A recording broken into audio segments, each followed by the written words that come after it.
Good afternoon, and thanks for joining us today. My name is Corey Pierce, and I'm the Marketing Director here at Churn Zero, and I'd like to welcome you to our webinar titled Selling for People Who Don't Love Sales. Before we get started, I'd like to remind you that we are recording this session, and a link to the recording will be available 24 hours after this webinar.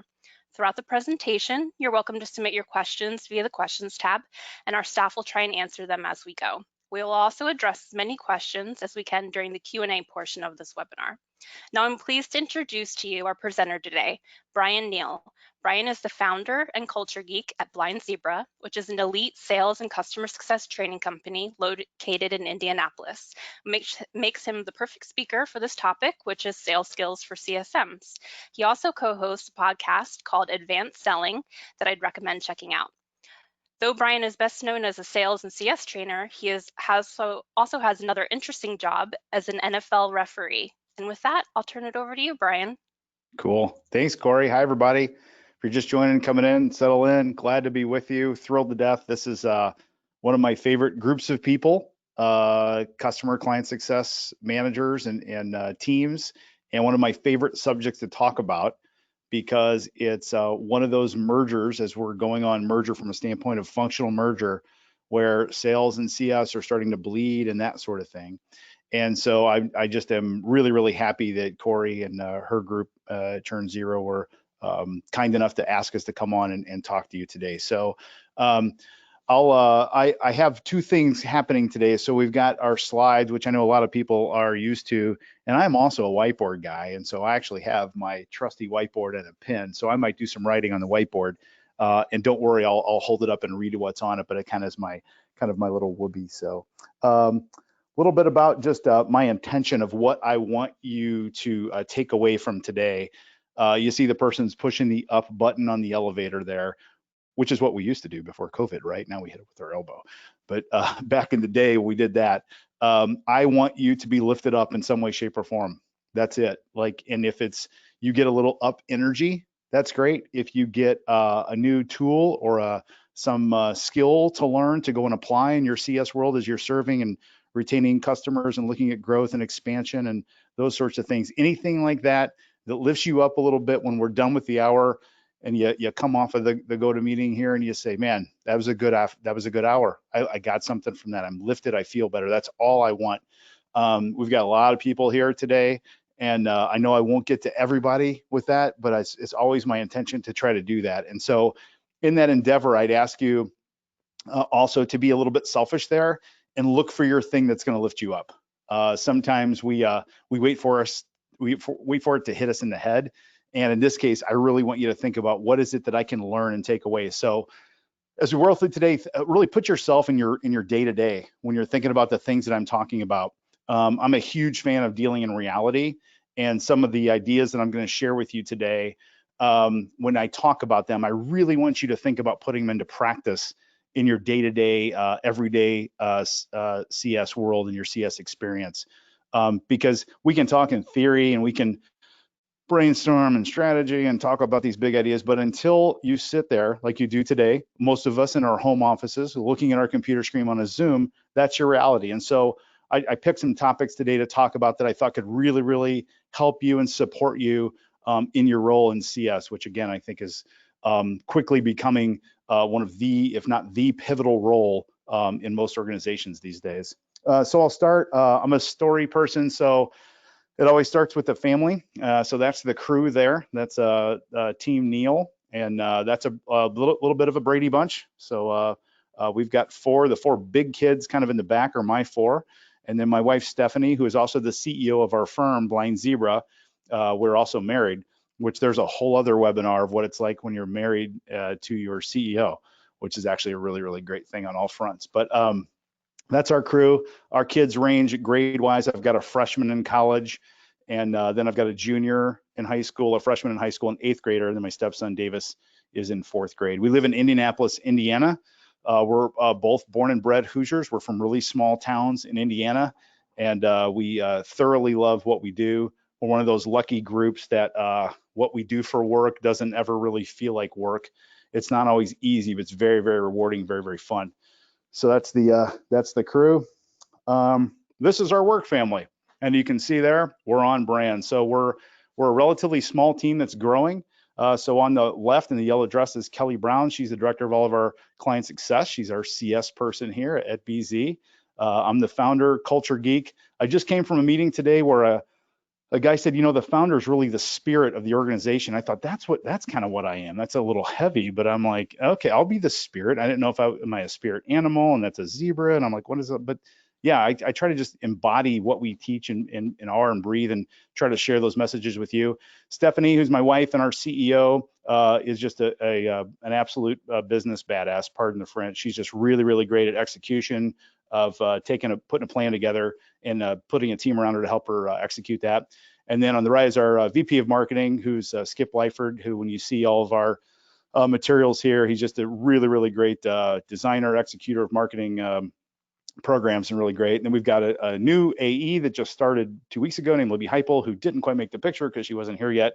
And then 2 more AEs that will start for us in June. And then I have 11 certified coaches also in our firm. So that's kind of the crux of Blind Zebra. We've been in business since for, let's see, what is 24, so it's 7 years like this. And I also was doing the same thing just with the guy that I do the podcast with.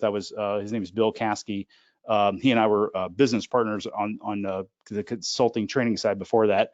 So been doing what I've been doing for 21 plus 24 years, I guess it's been. Long time. And I fancy myself a business person, a salesperson, and a coach, kind of all in one. I'm not someone who just hides behind the theory. I'm actually out working, and we're constantly, anything we teach, we do. If you came and hovered around us, the things I'm going to teach you today, you would say, that's exactly what they teach us. That's really cool. So that's our deal. Here's the side gig. And so some of you, I was just talking to Corey, and I said, she lives in the DC area. I said, are you a Washington football team fan? She's like, you're going to hate me. I'm not a big football fan. I said, no, I love that. Because I'm surrounded by every day. And I told her, on the weekends and to relax, I'm not watching football. I do watch some football, but I'm a musician too. I play the piano. You see my little piano in my studio over there. I play that just about every day. I told her I'd rather sometimes watch When Harry Met Sally on a Sunday than watch a football game. But I do love football, and this is the coolest thing to do. I was way too slow to play college football. My coach gave me some advice. He said, you should get your referee's license because you can make money in college, and it's just great beer money was kind of what it was. And I fell in love with it. When I was 19, I wrote down on a little index card, because my coach just taught me to write my goals down on cards, that I wanted to reach all these goals in refereeing because I loved it so much. I wanted to referee our Indiana State High School Championship. I wrote down that I wanted to referee in the Big Ten Conference here in the Midwest someday. And I wrote down that I wanted to be in the NFL by the time I was 41. And then I wanted to referee the Super Bowl by the time I was 51. And I didn't know how to achieve all those things. And so I just went to work and worked really hard and learned. And I would do just about anything I could to try to get better and improve myself. And I ended up working 14 years at high school. I worked 9 years refereeing small college football here in the Midwest. And then I did 2 years in a conference called the Mid-American Conference, which is a smaller conference with schools like Toledo and Ball State and Eastern Michigan. And then I got called into the Big Ten then and spent 8 years reffing in the Big Ten, and was lucky enough to work several bowl games, including the 2010 national championship game between Auburn and Oregon. And then in March 22nd of 2014 at 11:48 a.m., not that I remember this, but I had my old school wired earpods in, whatever we called them back then. And I was talking to a client. I had 6 people on a training call, kind of like this, but I was on the phone. And looked down at my caller ID, and it said NFL was calling. It said NFL, because I put them in there just in case they called. You never know.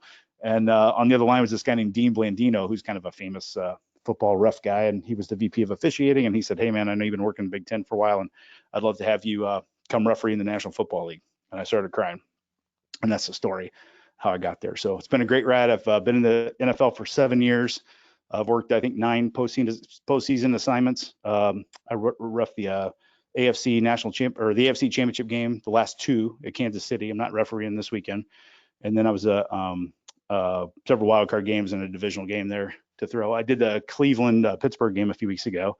But this is the claim to fame. So you got 3 things in refereeing: keep the player safe, keep the player safe, game fair, Player safe, game fair, stay out of the way. So last year, I got a cool gig. I got to be an alternate on the Super Bowl down in Florida, and it was such a cool experience. And I was on the Chiefs sideline, and I'm just standing there in my uniform, just kind of, staying out of the way, waiting for the game to be over. And the Chiefs intercepted a pass that was virtually going to end the game. So I go and I'm walking on the field the opposite direction of all the players, trying to get out of their way, because that's one of our jobs. As I'm doing so, all of a sudden I get this like freezing cold, like liquid feeling, thinking that I got sprayed with a garden hose or something. And I stopped and I looked down, and I've got this white stripe on my pants, and the white stripe was orange, and I'm feeling it, and it's like really sticky. And I look up, and Terry Bradshaw was standing literally from me to this camera. And I said, I think I just got in a Gatorade bath. And he starts laughing. He said, you sure as hell did just get the Gatorade bath.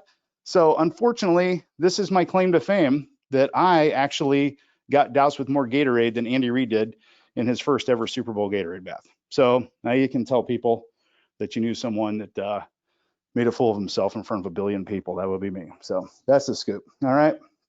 So let's do the poll now. So now I want to talk about you. And I love this title because selling for people who don't love sales, it's been my experience, and we've got I can't tell you how many dozens in recent past, and maybe even more than that, of CS people who I just adore. I love the role. I love what they do, and they signed up for CS on purpose, oftentimes because they didn't want to be in sales. Some of them were even SDR, BDR, and they said, "Man, this is not my bag. I want to go over CS, right? I think I could be more helpful. I like to take care of people, that sort of thing, right?" And so when I've been working with CS teams over the last several years, and this is where I kind of fell into this niche almost accidentally, was I had a client who's a SaaS client, and they said software as a service. For those of you who aren't in the SaaS world, they said, "Hey, we really want to put some effort and energy into training and coaching our CS team." So I'm like, I'm in, let's do it. We really built the thing from scratch. We ended up sales-wise outperforming the sales team several years, and we did it in a way that fit the personalities and the culture of CS. And so I know a lot of you're like, I don't love to sell. So what I have for you today, what I feel is like a gift I want to give to you, which is you can do this in the way that you probably already are, that you really, really want to take care of people, those sorts of things. So the poll is crystal clear when we say, my number one fear in selling is coming off as too pushy. And every time I asked a question in CS group and I was interested if I'd get the same valid responses, we got the same response. It's coming off as too pushy, right? And so when I'm frozen. It's really, really important for me that what I teach you today and share with you today is going to speak to that, because I'm going to give you some very, very specific ideas that will speak to you not coming off as pushy. All right. And I am frozen. Hang on. Stop. Ta-da. No, I'm unfrozen. Got those? And so it's crystal clear what our response is and what we need to work on today. Okay. So the first thing I'm going to do is I'm going to give you a framework. All right. Now, when I said gift, I meant gift. So everything I teach you today, nothing I teach you is made up from a standpoint of like I created something you've never heard of before. It's very, very, very simple. I mentioned we're from small towns in Indiana. Very, very straightforward, very simple. Okay. The framework that I teach you today, starting today, becomes yours. You can have it, you can use it, put it into practice. It's so simple that some of you will go, duh, like, why wasn't I really doing this before? Because this is pretty straightforward. But when we think about our role in CS, and we're fearful of coming off too pushy, which is super common. I don't really love sales. I got out of it. And yet my company, our VP of CS or director of chief customer officer or what have you, or the CEO comes and says, "Hey, CS team, we need expansion. We need upsell. We need cross-sell. We need expansion. We need upsell. We need cross-sell. We need expansion." And you're going, wait a second, I didn't really sign up for this. Yet that's kind of where it's going. All right, that's where the markets are starting to go these days in our companies. So it's my idea to give you these things to support you as you're starting to feel maybe some of that pressure or some of those that kind of strategic initiative to have the CS team play a more important role and a bigger role in the sales development. Okay, so this, as simple as I can say it, is the framework. Think, do, say. Think, do, say. When you think about our role as CS people, that's really all we have is how we think. And when I say think, I don't just mean intellectual. I actually mean more heart and soul, right? How I think inside, my way I see the world. Then I have action, which means I can call people, I can email them, I can send them things, I can invite them to a Zoom, I can connect with them on LinkedIn. I can do all these things. Those are actions. And then I have language, I have say. And then sometimes I type it in an email. Sometimes I speak it live. Sometimes I leave a voicemail. Sometimes I talk into a microphone. Maybe not this ridiculous microphone that I have, but you know what I'm saying. So think, do, say. The trick here is that the thinking column is where the action is. Okay, the part that will get away the fear of you coming off too pushy has nothing to do with what you do and what you say. First, it has everything to do with how you feel, your framework on the inside, right? Your belief system. And so I'm going to start by giving you this, what I call the Holy Trinity of the CS selling philosophy in the thinking column. All right. Now I call these, now I used to work there and I'm trying to steal it. I call this the Big 10. I'm going to give you three. And I think we've arranged, I think Skip has arranged, you're going to get an email from us with the whole thinking column. So I'm going to give you three today. Then we're going to shoot you an email from this that'll have the other seven. And when you read this list, think of this as like a way to be. These are beliefs. These are ways to see the world. Think of these as energy to show up with in our client engagements, okay? But I'm giving you the big three today and we'll talk about them, all right? Number one is the feeling of abundance. Abundance. Now let's talk about this for a second. I'm going to go to my whiteboard here. What does abundance mean? It's really simple. It means a lot, a lot. A lot, a lot. Not just a little, a lot, a lot, a lot. Okay. The opposite of abundance, we hear sometimes in economics, starts with an S, is scarcity. Scarcity. And I want us to think about these two words, scarcity and abundance, and just think about the feeling and the vibe that we give off when we are around people or near people or are ourselves abundant versus when we are at or around people or interacting with people or ourselves are scarce. Everyone chooses abundant thinking. Everyone chooses to be around someone that shows a sense of abundance, right? Scarcity is repelling. And so it's a little unique in CS because part of your job is to keep people, right? You're like, oh, I got it, and you don't have as much control over the abundance, but we have to look at the clients that you serve. So whether you sell software or something else, the clients that you serve, they have an abundance of issues and problems they want help with. They have an abundance of opportunities that you can help them go achieve, and it's limitless. It's truly limitless. Our world is crazy when it comes to this. If you ever catch yourself dwelling on scarcity, you need a trigger to bounce you out of that. Our trigger here in our hometown of Indianapolis, Indiana, we have a loop that goes around the city. It's about 51 miles or so. If you get in, if I said to my clients, I'm feeling a little scarce, Brian. I'm not feeling that abundant thing you talk about all the time. I say, get in the car, takes you about an hour, go one lap around 465. So it's a full lap around the city of Indianapolis. I think we're like 11th or 14th in the country, decent sized town. And just look out the window and look at all the businesses. That's just in little old Indianapolis, right in the middle of the corn and soybean fields, right?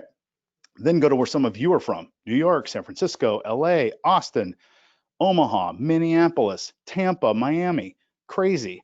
Then go outside of here, London, Paris. It's just, there's so much. There's so much. So we have to carry the sense of abundance with us. It's a very freeing idea. So when we have a fear of being too pushy, we can let some of that go because it's going to be okay. Like we don't have to, it's not like we have to get this one. There's not enough or anything. Like we just don't have to worry about any of that. Just everything's going to be, there's always enough. Abundance, number one. Number two is the sense of detachment, the feeling of detachment.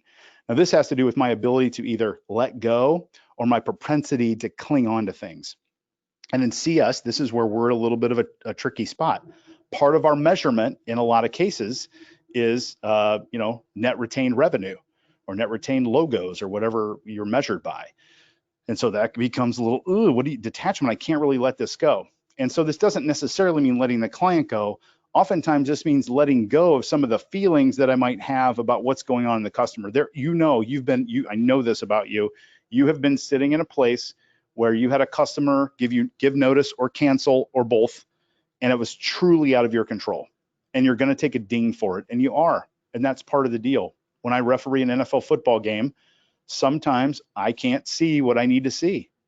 And I should have seen it, but for whatever reason, some of these men are 6'8", 330. I can't see around them in that moment, and so I miss. And so I have to learn to release those things and trust in, number one, abundance, that everything's going to be okay, that there's always enough. There's always enough. There will be more. There's more opportunity, always. And I'm not talking like, look in the mirror and tell yourself you're good enough, you're smart enough, and people like you. And that's not what this is. This is just a core fundamental belief that's the truth, that there's a massive abundance around me and that I can be detached from the outcomes, right? And so I try to release the idea that people are going to see me as pushy. Here's the interesting thing about, I stereotype this broadly, so bear with me on that one. Most CS people naturally aren't overly pushy. That's where some of the salespeople are. They're in this role. And so what's interesting about that is the fear of coming off as too pushy, which was easily the number one vote getter in our poll. I tell most of my CS clients, it's almost impossible for you to come off as pushy. You're not wired that way.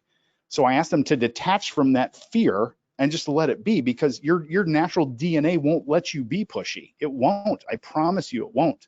Most of you, the vast majority of you, are not wired that way. All right? You're not. And so detachment comes inside too. I've got to let go of this fear that I'm going to be too pushy. All right? And here's what cleans it all up. This is my fave. This is the mother of all of them. Is my intent. And you'll hear me talk about intention. That's where these three all come together. Here is where the CS world wins hands down.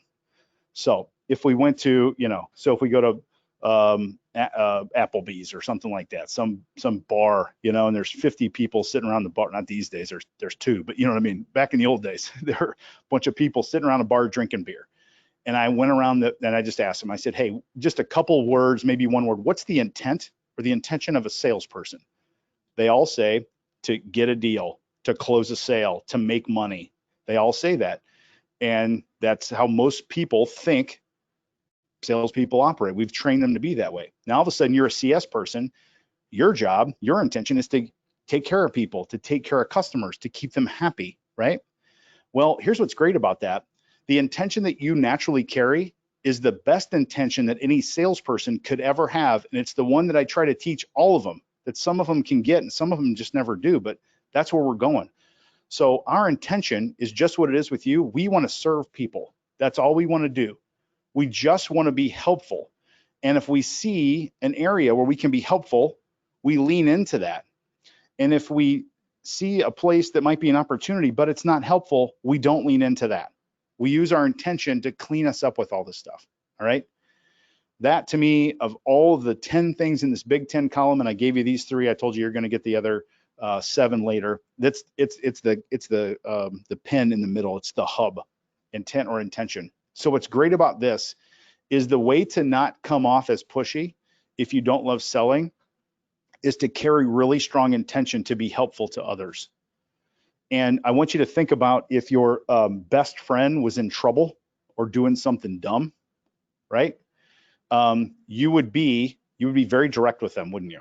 Like, so if let's say your best friend was had a few too many Trulies. I don't know how many that is. It's probably 80, but you know what I'm saying. So and they're getting ready to get in their car. All of us on this call, all of us would not let our best friend do that if they were intoxicated. We wouldn't do that. And what is our intention? Our intention is we don't want harm to come to someone we care about. You as a CS professional, I hope at some level, maybe not best friend level, you care about your customer. You don't want to see them make a bad decision, or you want to see them something good happen to them. Same with our best friend. So we will go and I will say to my best friend, give me the keys, man, you're not driving, right? I will go at them. Now, is that too pushy? I mean, sometimes in these cases, you just like physically like pull the keys out of their hand. Am I worried about coming off as too pushy then? I'm not. Why am I not? Because my intention is clean. I'm trying to keep my friend from doing something really dumb and hurting him or herself or harming others. That's good intention. And I will go all the way to that edge of pulling the keys out of their hands. Now, that's a heavy example. Put it back into your world, CS-wise, when you're talking to customers. If they're sitting there on an opportunity let's say you're working with one division of a company that's got 3 divisions, and the software that you sell is really, really making a huge impact on either savings or making the group more productive, and they have 2 other divisions that you don't work with, and you care about them, you owe it to them. You have a duty to ask them to say, hey, we're going really good here. I think these other 2 divisions can work well with what our software does. Let's get an introduction and let's start a process with them because my intention's clean. If you see those other 2 scenarios as sales scenarios traditionally, where you're going to go work on your expansion number and try to make a bonus or get a commission, you're out of integrity with your intention. Don't go. Don't say anything then. It's not right. Okay. Most people left alone, when they do what I do to coach CS professionals, they spend most of their time in that do and say column. They don't tend to what's inside here. And I spend all sorts of time, all the time. One of my rules is I always start in the thinking column. Remember we did think, do, say? I always start in the thinking column, always. That's where the action is. Once I get you clean inside and here, right, head, heart, and soul, then the words and the actions take care of themselves. And with CS people, that becomes effortless. It's like this big weight's lifted off their shoulders. Like, oh, I can breathe. Okay, so when I go talk to people about upsell, cross-sell, anything like that, and my intention's clean, I'm trying to help them, I'm clean. I can't lose. I can't lose. You can't lose. You can't if your intention's clean. If you're trying to make your number, your intention's bad. It's not going to turn out well. Guaranteed. Won't turn out well. All right. So really examine. Those are kind of heavy life things, abundance, detachment, intention. You're like, oh, that's not really what I thought we were going to go today, but that's a thing. And I'm telling you, these are, so I joke, I call these are laminatable. And I don't think laminatable is a word, but I say it, and there it is. These are things that you laminate and you like put next to your computer, or put them nearby, or in a notebook that you carry, or your phone case. And when you're having this angst, when it's time to kind of have that conversation and lean into a potential customer, we're like, okay, I'm going to talk about the upsell, deal today. I'm nervous. I don't want to be too pushy. Deep breathe with me, yoga breathe here. And like, nope, it's an abundant world. What will be, will be. They're going to say yes, no, or maybe. And I'm clean on that. And I'm going to release the fear of coming off as too pushy. My intention is solely pure. I'm just trying to serve them. And that's all I'm doing. And they're going to say yes, no, or maybe, and that's it. And that's what I'm doing. Your energy then to go have that call will be so much better than if you put pressure on yourself to try to go say the right thing and worry about all that other stuff. Okay. Huge, huge, huge deal here. Abundance, detachment, intent. Take these with you. We'll email you the other 7. They're very similar to words like this, and they are ways to be. And you laminate them and you post them next to you. And when you're practicing or getting prepared or ready to rehearse a conversation that might be cross-sell, upsell, save, anything like that, get right in the thinking column first. Always start in the thinking column. Then go to what am I going to do and what am I going to say next? All right. Big, big, big deal. All right. Okay. Let's go to a little language framework. So this is under the saying column to help you sort of get into the sales conversation. All right. And so I'm going to teach you now. This is getting really tactical, but this is something that I think people need to have as a specific language tool of, if you're a CS person, you're trying to get into a conversation, we need to have this context set or context statement rehearsed, practiced, sketched out, written out, so that you feel very comfortable setting a call up. Okay. So what I want you to think about is, remember I said I want you to deal in your reality. So think about a conversation now as I'm talking that will require you to have some sort of upsell, cross-sell situation where you feel like you're sort of crossing that line from CS into selling. And you're like, a little angsty, right? Oh, I'm nervous. I'm not sure. I don't know how to get there. A conversation. It's a little angsty for you. All right. So the first thing you're going to do is, yep, I know you said it. We're always going to start in the thinking column. So first I'm going to read that list: abundance, detachment, attention, yoga breathe. I'm good. My energy is good. Okay. Next, I'm going to sketch out my context statement. This is where I build context around what I'm about to say. Think of old school speech class here in America. There was this little speech model we followed. Tell them what you're going to tell them. Tell them what you told them. All we're doing here is to tell them what you're going to tell them. Here's what's coming up. We're getting them ready. All right. So in a good context statement, or as you're preparing for this, 2 little parts to it. All right. One is, and I haven't found a better way to say this, is to first just contextualize the situation, okay? And a good way to do this, remember I told you the third thing, the thinking column, I just showed it to you, was intention. Think about coming up with a statement of intention and saying that from the heart, from here. So an example would be if I were in a conversation with Corey and I would say, and I'm a CS person, right? So we have a relationship, we've talked and stuff, and say, hey, Corey, I wanted to talk to you about something today we normally don't talk about. And I want to know where you're coming from. So as I'm watching what's going on here at your company, I'm seeing some opportunities around that. As I sit in my seat, I think we could help with a couple of other scenarios. I know you haven't asked me that, but I'm coming from a place of wanting to help. Just know that coming in here. So I wanted to share with you what my idea was, tell you what I was thinking, get some feedback, and then we can land either in, yeah, let's keep talking, maybe let me think about it, or no thanks. And it doesn't matter where we land, doesn't change the relationship going forward. It's just something I felt a duty to share with you. If I see something that can be better, I want to say it to you. So you see what I'm stating my intention out loud. And that allows me to get into a sales-ish conversation as a CS person with a lot of space and safety, because that's the second part. Once I have that statement of intention, my intention is to be helpful. I'm seeing some things that I think could be better, and that's where I'm coming. I care about you guys and your company. I want to make it as good as it can be. I feel I've got a duty to share something with you when I see something like, hey, I think there's, we could be helpful over here. I want to talk through it, and then we're going to land somewhere. So the land somewhere part is giving someone the space, right? And I told you the language to help you with that. After I say I'm going to give you some space, I'll read this to you. Then I'm on a little spectrum grid here, and they're either going to say, thanks for bringing that up, Bryan. We're good, no thanks. Or they're going to say, I don't know, maybe, let me think about it. Or they're going to say, yeah, great idea, let's keep talking. And because I'm detached and I believe in abundance and my intentions are clean, whatever answer is fine. I'm not worried about the answer. I've released all that. I'm not hoping they say yes. I'm not scared to death they say yes. I'm not worried they'll say no. If they say maybe, they say maybe. I just will go along as it goes, and it'll just be what it is. All right.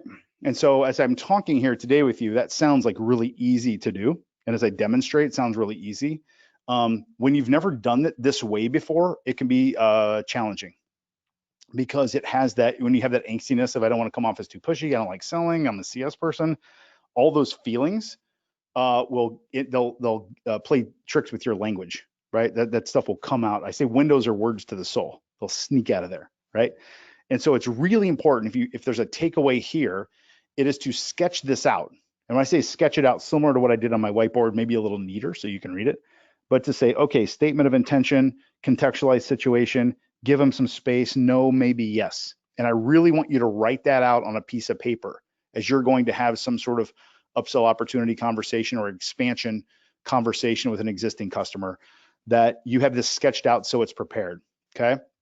Here's the part you'll hate, just deep breathe it, is I want you to practice it, okay? Now people are like, oh my God, I'm not going to practice this. This is stupid. Okay, here's how you practice. I'm gonna show you real quick.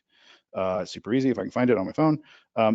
Almost all of us have a smartphone. I think all of us do, right? And there's this little bitty thing on there on an iPhone called voice memos. I'm not sure about some of the other brands of phones, but they have it. And when you go to voice memo, you hit record and you start talking, and it records everything that you say, and you talk, and then you stop, right? And then you can listen to it back, and it plays it back. Talking, and it records everything that you say, and you talk, and then you. That's it. That's what you do. That's how you practice. You don't have to tell anyone you're doing it. You don't have to show anyone you're doing it. You do it by yourself. You delete the files after you're done, and life is good. But highly encourage you, as you're getting into these conversations that may be a little bit out of comfort zone for you, a little bit over your skis, that you sketch it out and then you practice it into your iPhone and listen to it back. All right. Don't tell anyone you did it, because I know people are like, oh my gosh, what if someone finds it or whatever? Just delete it. It's all good. It'll all be gone. But there is no better tool, in my opinion, to prepare you as a CS person for a sales-oriented call that you might be uncomfortable with than to practice into your phone and to listen to yourself back. All right. All of you, me included, hate the sound of our own voice. That's because we get our voice through the middle of our head, not through our ears. I promise you, you sound exactly like we all think you sound, and you think you sound different, and you don't. I promise. And you hate the sound of your voice. Everybody does. Don't worry about that part of it. This is more about the content. Okay? So that's context setting. It's telling the story. That's got two big parts: contextualize the situation, good statement of intention, and then I create some space. They're going to say yes, no, or maybe, and I make it verbally okay for them to tell me where they land on that grid. You can let me know, yes, great idea, Bryan. Maybe, let me think about it, Bryan. Or, hey, Bryan, thanks for sharing. No, thanks. And no matter what they say does not change the context of our relationship going forward whatsoever. That's detachment. Okay, got that? We take abundance, detachment, intention, put it into words through a tool called context setting. Okay. Okay. This is a fun one, right? So this is the ghosting, which everybody has gotten ghosted at some point, right? We all have. This is one of the best, most favorite, most effective tools I teach anybody. We use this tool internally. Like I said, we do everything we teach. And you as a CS person can benefit from this beyond belief, I promise you. From the CS teams that I work with, they would tell me, oh my gosh, that's such a great tool. Why didn't we do that before? All right. So I'm going to define this for you, right? And then I'm going to have you do a little exercise, not today on the GoToMeeting here, but just a little assignment for you. All right. So CFD, let's first define that for you, CFD. And we'll come back to, we'll call it CFD, but I want you to know what it means first, and then you can sling it up like that, right? So CFD stands for, my writing, bad, stands for clear future date. Write that down, clear future date, clear future date. CFD, clear future date. Fantastic tool. All right, so what's in the clear future date? Okay. First of all, very, very simple definition here. So the first is, it's a time, right? So let's say it's 3 p.m. Eastern time. That's our clear future date. There's a date, and it is on Wednesday, January the 20th. Wednesday, January 20th, 3 p.m. Eastern time. The action, I'm going to be on a Zoom call with Corey, right? So at 3 p.m. on Wednesday, January 20th, I'm going to be on a Zoom call with Corey, right? Here's the trick, is that that date and that next step has to be electronically accepted by Corey. If it's not electronically accepted by Corey, I don't have a CFD. I don't have a CFD, clear future date. The goal is, in any ongoing process, whether it's a thing where you've been put into sales for expansion, or try to bounce around new logos or things like that, or whether it's a save, it doesn't matter what it is. If there's a process to be had, the goal is to set a clear future date with your customer. And this is the definition of the clear future date: time, date, action, and electronically accepted. If it doesn't have any one of those four, it does not count. If it doesn't have any one of those four, it does not count. Okay? Most people think they do this and they don't. Most people think they do this and they don't. And so what they'll tell me is, if I'm talking to a CS person, and let's say I've got one CS group and they sell to multifamily, right? And so they're talking to an apartment complex group, so multifamily apartment complexes. And let's say they're talking to a group that they're in 10 of the properties, and we know the owner has 10 more. And we're going to have this expansion opportunity come along. And so we do what we just talked about, right? So we get ready internally, and we have a first conversation, and they say, man, Bryan, this is really cool. We want to talk about expanding this software into our other 10 portfolio properties. We want to do that. I say, cool. Tell you what, I'll send some, I'll send kind of a proposal over that has some numbers and that sort of thing, and then maybe we can maybe reconnect next week sometime to talk about that. Remember, this is an existing customer, and it's favorable. They said, yeah. And so if I say that to them, and I say, hey, yeah, it sounds great, Corey. Why don't I'll shoot some numbers over to you today, and then how about I give you a call next week? And the customer all the time will go, awesome, sounds great.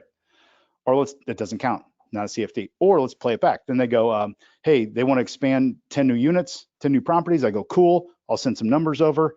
How about we reconnect sometime next Wednesday? Is that cool? Customer will go, sounds good, give me a call next Wednesday. And then I'll go and put it in my calendar, right?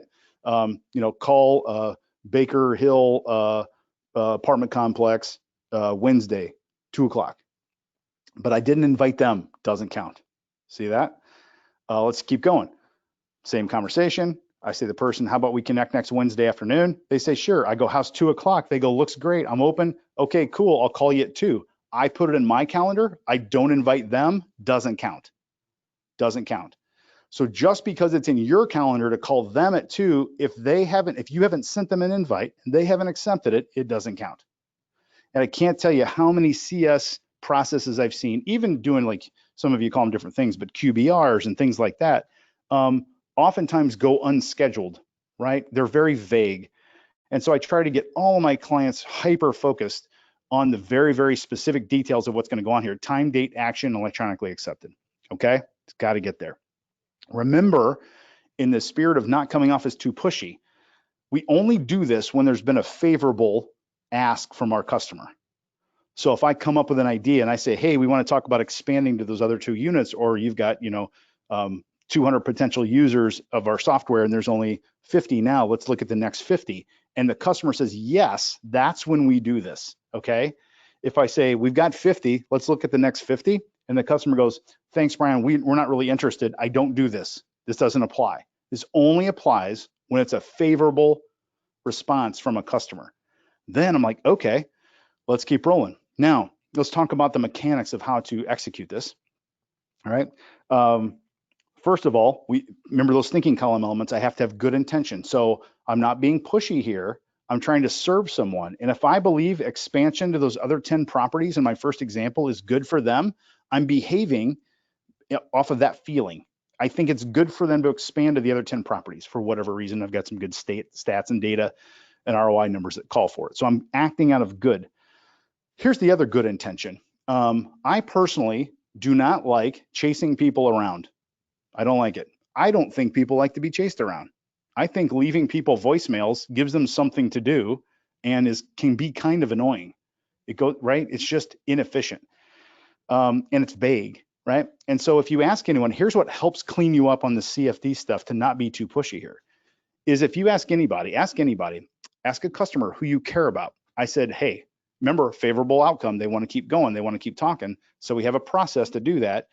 I said, there are 2 ways to do the process. One is very vague and inefficient, a lot of guesswork, don't know what's going on. The other is massively efficient and totally precise. We'll know exactly what's going on as we go through. Which would you prefer to do, customer? The customer will always choose this one, always. No one's going to say, I'd rather do the vague kind of, chase around, dance around, no ambiguity thing. No one's going to choose that. I promise you they don't. And so it's in the spirit of being efficient and being clear. Everyone likes that. I think these days, ask anybody. Would you want to be efficient, clear, or vague and inefficient? Efficient and clear, please. Perfect. So there's nothing pushy about this. It's almost a disservice to not do this. Think of you as a servant, as a server as a client success person, you're a server. You almost do them more harm in letting it be vague. You serve them better and take care of them better, putting this date on the calendar before you hang up with them, all right? And getting it electronically accepted by them. That's the intention behind it. So we have to let that intention come out really clean, okay?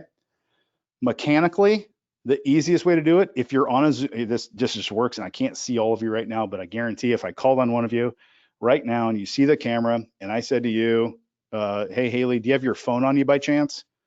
And I hold my phone up, you will hold your phone up, guaranteed. Everybody does this, everybody. And your calendar's on your phone. In the spirit of being efficient, hey, could we go ahead and just like ink that down so that we're clear on our next step here? And so I got do you have your phone with you? I'd say it just like that. Everyone will get theirs and wave it back to you. It's crazy. It's really funny, actually. Good psychological experiment. And I say, I can send you those numbers over by tomorrow. That's the 21st, maybe give you a day or 2 to look. If you look at the 26th or the 27th, maybe find a 15-minute window we can catch up and I can get feedback from you. That'd be great. You tell me what, and you ask them. And when you both look at your calendars, they're looking for a hole in a space versus me saying, can I call you at 2 next Wednesday? And they go, sure, go ahead. I don't care. Right. But now they're looking. And so then they look and I said, you tell me. And then Haley says, I'm open. I'm open 1 to 3 and 4:30 to 5. I say, cool. How about 4:35? Good. Okay, hang on. Now it gets a little awkward. I go, okay, hang on, Haley. I'm going to send you. You said 4:30, and I do this while they're on the Zoom or on the phone. It'll be a little awkward, but trust me, you'll get through it, no problem. You commentate it along the way. I said, all right, Haley, hang on, I'm going to send you an invite here. So 4 o'clock, 4 do Zoom. Is that cool? I'm gonna send you a Zoom link, and I hit send. I go, okay, I just sent that. Let me know when you get it. Do it just like that. And there'll be like a 4-second pause. She'll go, got it. I go, accept that. We're good to go. She'll go, okay, done. Clear future date set. Green check. Electronically accepted. It's great. At least that's what it is on iPhones, a little green check. So that's the thing. That's how you do that. You will feel so much better when you leave a call, any call, with a clear future date set. You will feel so much better than the idea of having to chase and finagle and try to find and guess and all that other jazz. It's such a great tool to use, right? We're only doing it when it's positive. We're not doing it when it's like, maybe guessing. No, when it's positive, we say in the spirit of being efficient so that we're not chasing each other around. To be clear, while we're sitting here, can we look at our calendars? I got mine, wave your phone, or it's on a computer. If you're on a phone, same deal, right? If you're live, same deal. If you're live, you see someone's phone there, you say, do you have your calendar on your phone by chance? Just grab yours. I'm telling you, every human will grab theirs. It's very awkward not to, if you think about it. And remember, it's a favorable experience, and this is already a customer. So your risk is really low. This is not pushy if your intentions are clean. If you're trying to get a sale to make a commission, don't do anything I've just taught you. None of it. Zero. Don't do any of it. Most CS people do not carry that kind of intention with them. They carry serve and take care of people intention, which I love and respect and admire, and it's wonderful. You can see that aligns abundance, detachment, intention. We're kind of aligned that way, even though I do a lot of work also with sales teams. But it's natural for you. So this is about acting out of duty. Remember taking the keys from your friend? It's all about that, right? All these things, getting a clear future date, that same thing. There's nothing pushy about it if our intention's good and clean to take care and be helpful. There's nothing pushy about it. So we just release that. Just release it and let it go. It is, And if anyone ever, says you come off as pushy, then you apologize, like, oh my God, that's the last thing I ever want to be. And then you just step back and you release that. You're not in trouble. You just release it. And that's what you do. Okay.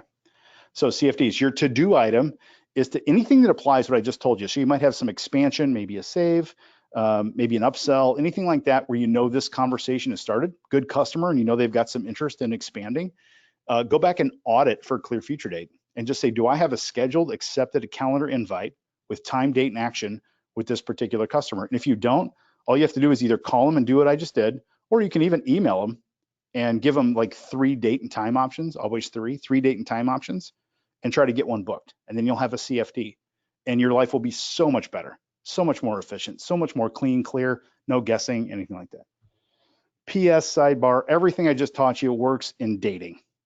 It all works if you're dating. Same deal, right? Abundance, detachment, intention, setting context when you go on a first date, setting a clear future date if there is one. If you're not interested in the guy or gal, then you don't do it. But if there's some interest and you say you want to go out again, yeah, when you want to go out, how about Friday, dinner, great. All this stuff works in dating. I'm gonna write a different book, it's a different podcast, but for a little bonus for some of you who are out doing that these days. Okay. Okay, that's clear future date. All right. Okay, let's do some questions too, if we could. And I don't know if do you want to read these, Corey? How can we do questions? Yeah, go ahead. Yeah, so we've had some questions come Great. in already, and I'd like to invite the audience to go ahead and submit any questions if you haven't submitted one yet, and we will use this last time until the end of the hour or until we run out of questions Fantastic. to Q&A. So firstly, thank you, Bryan, for that presentation. I You're thought that welcome. was really great. Fantastic. We have a couple questions that came in on kind of this ghosted clear future date topic, and I'm going to combine them into like one question. But some people are wondering how you go about setting a clear future date with a meeting if you're mostly using maybe chat or email and not on a phone conversation or a virtual meeting with someone. And then there was another variant of the question that kind of was like, what if your customer has ghosted you so much that you don't have the opportunity to kind of set a future date? Great questions. I'll take the first half first. And now I'm getting ahead of myself. So I'm going to send you an email with the other 7. I'll just give you one of them. One of them is authenticity. Authenticity is a core feeling that we carry with us. So we speak from an authentic place. And so if we're in if we're in Slack or in a chat or something like that, we just say what the truth is. And so if we're trying to set a clear future date, I would just say to them in the chat, hey, would it be okay to set a Zoom call Or could we hop could we hop on a Zoom, or could we hop on the phone for 30 seconds to look at our calendars to get something booked? Or we can do it in chat. Either way, I would just ask them just to hop out of that and see. And so if you can do it in the chat, do it in the chat. There's no you have to use the phone or anything like that. The main thing is just getting it. But for sure, and you can type what we just talked about too. Say, hey, trying to be super efficient here. Don't want to, be chasing you around. If it's okay, could we look at a date to reconnect? We need 15 minutes.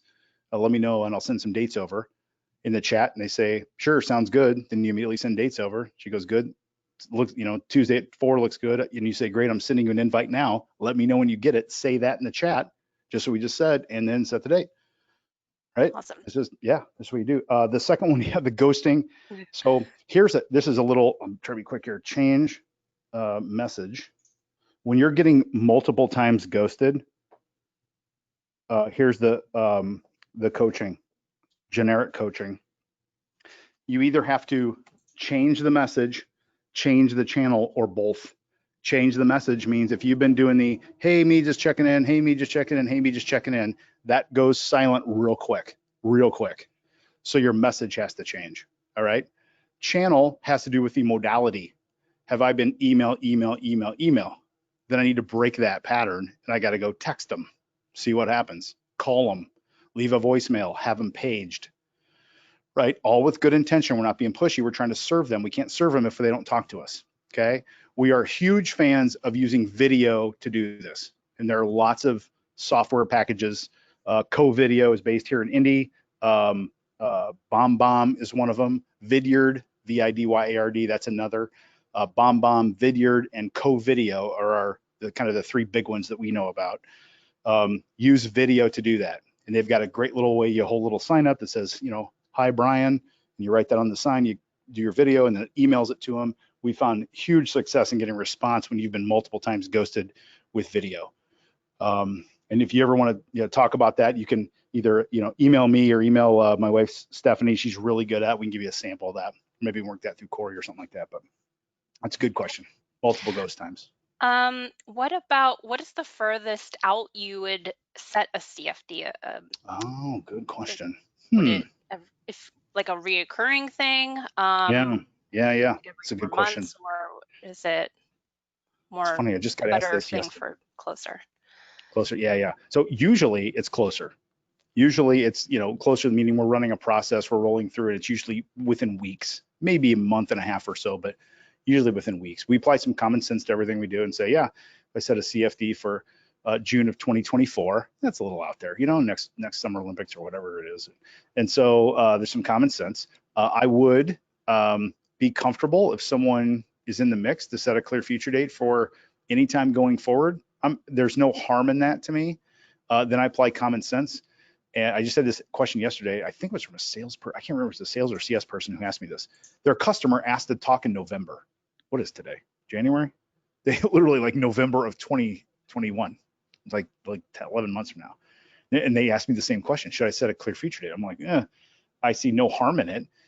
If I were playing, I'm not allowed to bet, but if I were allowed to bet, I would put low odds that meeting happens the way it's supposed to happen, but I could be wrong.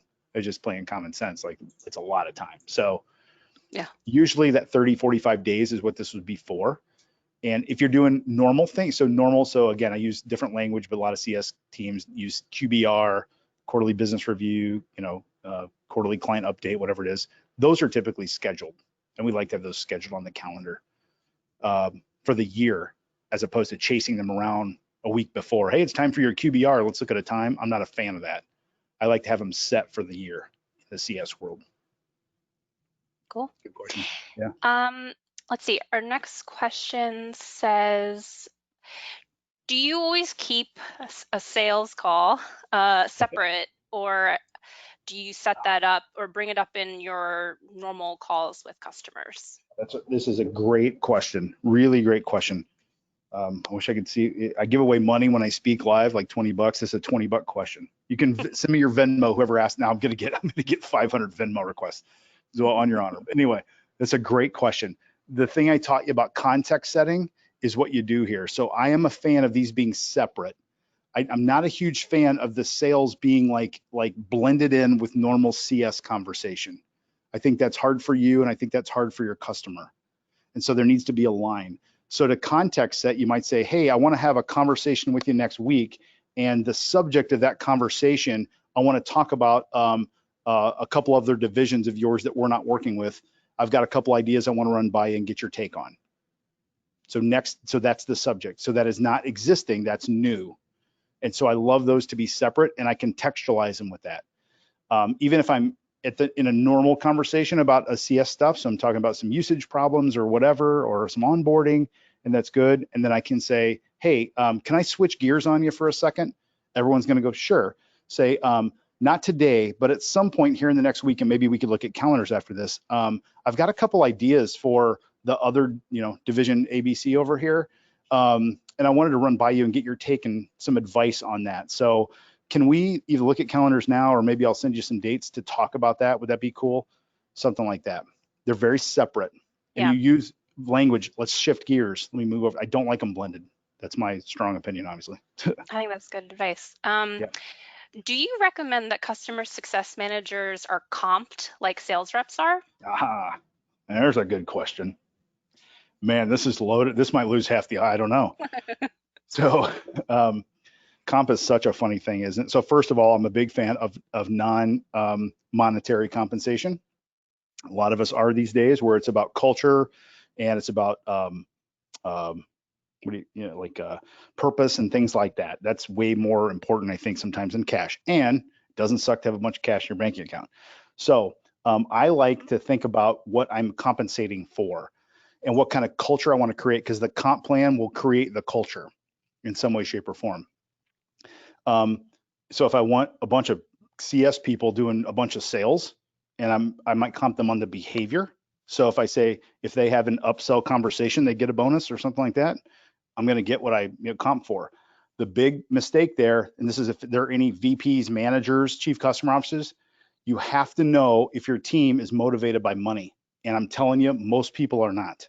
We actually do an assessment that measures this, and it's less than 50% of the people have money as a high driver, way less than 50%. So do not assume that everybody wants to make more money.